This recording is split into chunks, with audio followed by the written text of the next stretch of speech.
Hey guys, Argo here, straight off a victory at 3 IQs. I got top 4 in 2 of them, getting second place. And in the final one, I won the invitation. So I thought I'd make a video on my Abzan list again. I made a few changes, taking out the Noble Hierarchs to bring another Maelstrom Pulse mainboard, a Kitchen Finks, and a Path to Exile. Mostly to have a higher density of removal for bigger decks that are trying to go above us. Having an extra path is always good. Kitchen Finks is resilient, and Maelstrom Pulse answers everything. So our match 1 against Tron, or our game 1 against Tron, isn't an auto loss like it used to be. So we'll take a few minutes to go through how many copies we're running of each thing. Over here, you'll see we're running 4 Inquisition of Kozilek because it interacts with just about every deck. And we've gone down to 2 Thoughtseizes. We used to be 3 and 3, but 2 Thoughtseizes I think is better because of all the burn decks in the meta. Path to Exile, of course, answers almost every creature threat in Modern, except for Sigarda, which we also run. And it'll take care of anyone's post-board cards like Olivia that's brought in against us with Jund, or even a few Grixis lists that I've seen. Only a 2 of Tarmogoyf because Voice of Resurgence is standing in for it. And I think Voice is a okay call because it makes our blue matchups much better. It's more resilient to our sideboard Wrath of God, and it causes players to play in a different way. Also, if it dies, you can get a big swing with the token on the next turn with Lingering Souls, and they get a lot bigger than Tarmogoyf can ever get. Also, it can produce multiple tokens, and the only thing that really nullifies that would be an exile effect, which would also exile Tarmogoyf. So even though it by itself isn't a huge beater, when it dies, it becomes one. Even though it does get swept up by engineered explosives, but you can't have everything in one card. 4 Lingering Souls, of course, because the card is extremely good. In any white-black deck, I recommend playing it. Just because 4 creatures that you can dole out in increments that you can control in a long game can just take over. We also have Kitchen Finks, which says persist. When it dies, bring it back to the battlefield with a -1/-1 counter on it. It's a 3/2 originally. When it enters the battlefield, you gain 2 life. Maelstrom Pulse really sweeps up just about anything that gets in our way. So, Tasigur, opposing Siege Rhinos, assuming we don't have any of our own. Multiple copies of anything they have, so tokens. Against Zoo, they always seem to have multiple Wild Nacatls, so you don't have to waste your spot removal on them until later on, and you can take out their lower threats like Tarmogoyf or something like that. A 1 of Dismember because it's okay to lose 4 life when you're about to lose to Splinter Twin on turn 4. It's a lot easier to keep up 1 colorless mana than it is to keep up 1 white. It doesn't telegraph a card as much as Path does. We play 2 Scavenging Ooze because it just cleans up the graveyard. It also gets huge and takes over games. One of the matches I played this weekend was completely won by Scavenging Ooze. It was a 15-15 at the end of the match against a Zoo player. 3 of Abrupt Decay. Destroying anything uncounterable, CMC 3 or less for green and a black is pretty powerful.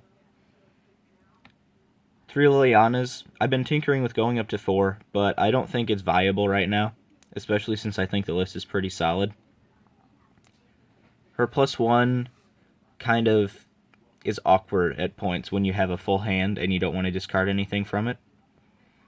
Her minus is always good because it's a removal spell, but her having the chance to enter and not have to have an impact right away can really be a hindrance. So I think 3 copies is fine. Of course, we have the 4 of Siege Rhino. You all know what that does if you play Standard. Sigarda, Host of Herons. It's the card that Jund and Abzan can almost not beat.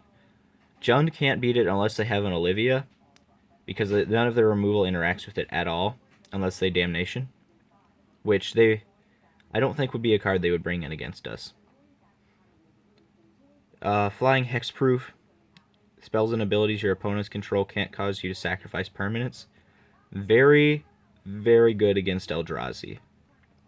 For those of you that don't know, Annihilator is sacrifice. So being able to get around that makes Sigarda very good. 2 of Tasigur the Golden Fang. It's a 4/5 for 1 mana, let's be honest. And it gets card advantage in the long game. Assuming you have 4 mana, it's saved me many, many times. That might just be because of how many reps I have with the deck.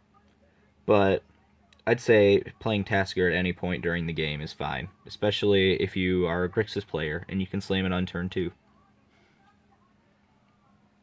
Just to go through the land base real quick, we have 4 Windswept Heath and 4 Verdant Catacombs, a Marsh Flats and 2 Overgrown Tombs, 1 Guileless Shrine, 1 Temple Garden, 2 Townships, 2 Treetop Villages, 2 Woodland Cemeteries, which used to be in for Twilight Mires, but I actually like these better because they can tap for mana on their own. There are those awkward hands when you have Twilight Mire and Plains that you just couldn't keep, that you could keep with this deck, with this Woodland Cemetery in hand. 1 of Urborg, Tomb of Yawgmoth, a Plains, a Forest, and 2 Swamps. So that's the main board. We'll go to the sideboard and talk about the matchups the deck has. See you in a second. Hey guys, here we are back with the sideboard, and we're going to talk about a few of the matchups that Abzan has in the modern format right now.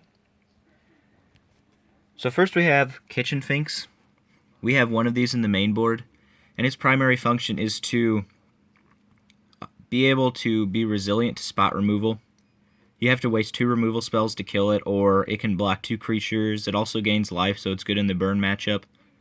Sometimes I'm inclined to bring it in against Grixis and Blue-Red Twin, because I know Blue-Red Twin sideboards out some of their combo game 2 and goes to a burn strategy, and being able to gain 4 life and kill 2 Snapcasters, if that's what the need is at the time, is a really good function for Kitchen Finks.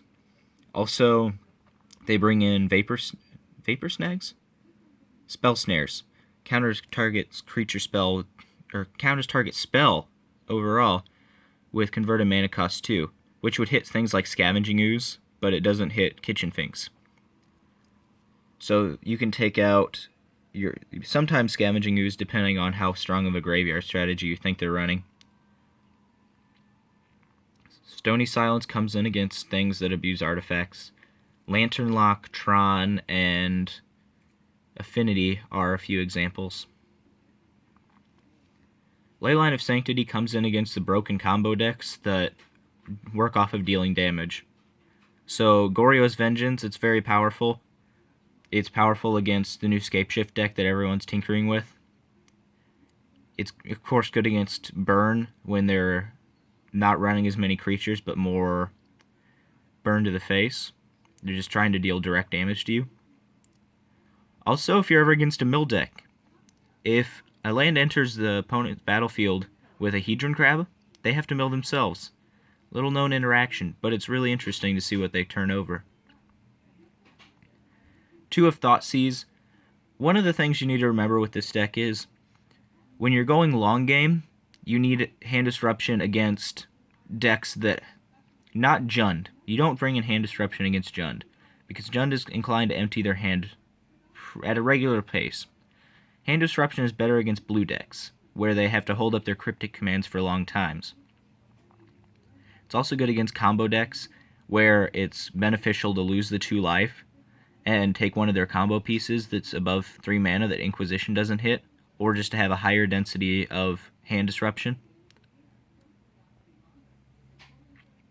2 of Wrath of God, to destroy all creatures and they can't be regenerated. It's good against any kind of creature deck, so Merfolk, Collected Company combo, anything like that. Also, because we run Kitchen Finks and Voice of Resurgence and Lingering Souls, we have the ability to regrow that a lot of decks don't. So you can fire off a Wrath of God at any point, really, and be fine, even if your board's stocked. Ghost Quarter and Fulminator Mage, 2 of each. Both of those come in against Tron.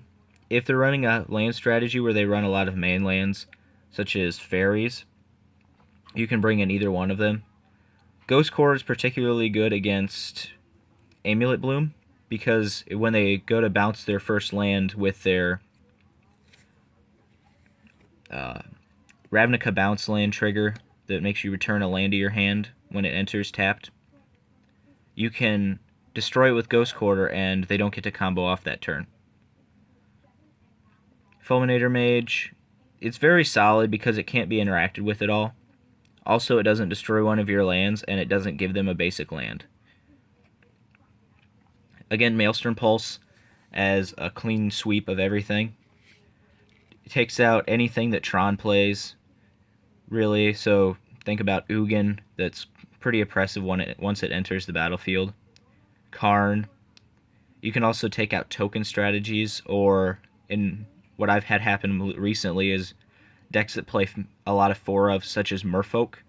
You can kill multiple lords with one card, and that's very good if you can't draw Wrath of God. And a 1 of Abrupt Decay to finish this set. So this will come in against Splinter Twin. The Maelstrom Pulse main board will come out because instant speed removal is at a premium with Splinter Twin. Overall, the deck's matchups are good just about in everything. From what I've seen so far, Scapeshift isn't a great matchup, but I might have just had bad luck with it. And Tron is a terrible matchup. But everything else, if you're a skilled pilot with the deck, you should be able to clean up pretty nicely. I definitely recommend it, and will always say it's the best deck in Modern, unless something becomes extremely oppressive, in which case I'll still play this deck, because I'm stubborn. And that would be Modern Abzan. Thank you all for watching. This is Argo. Please subscribe. I'll try to keep putting out videos as often as I can, and I wanted to share this with you because it led me to some pretty good victories.